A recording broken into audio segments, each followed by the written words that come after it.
February 15 Ghraib ration card e-KYC समय सीमा 6 लाख नुआ हिताधिकारी करिसेंति आवेदन। राशन कार्ड ई-केवाईसी फेब्रुआरी 15 परिबकंट वर्तमान सुधा 37,85,496 जन लोक करना ई-केवाईसी।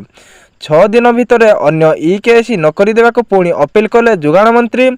15 पर आउ ई-केवाईसी अवधि बढ़ाइबा नहीं राज्य सरकार। तापर भी जो मैंने ई-केवाईसी करेंगे नहीं सेगुड़ी को सरेंडर बोली धरी नियाजिबो। ई-केवाईसी न कले सही कार्ड गुड़ी को काटी दियाजिबो। तथापि जदि अयोग्य माने कार्ड न फेराइले सरकार कठोर कार्यानुष्ठान नेबे बोली चेताई देले मंत्री। नुआ लोकों को जोड़ा जीवो 6 लाख नुआ हिताधिकारी आवेदन करिसेंति।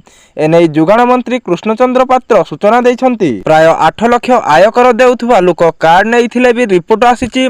सेमाने स्वास्थ्य कार्ड पाइबा पई राशन कार्ड नैथिले। यार रिपोर्ट मंत्री हस्तगत होईछि।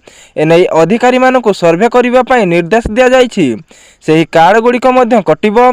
अयोग्य हिताधिकारी कार्ड नेबा नै लिखित अभियोग कले एक्शन हेबो बोली कहिले मंत्री।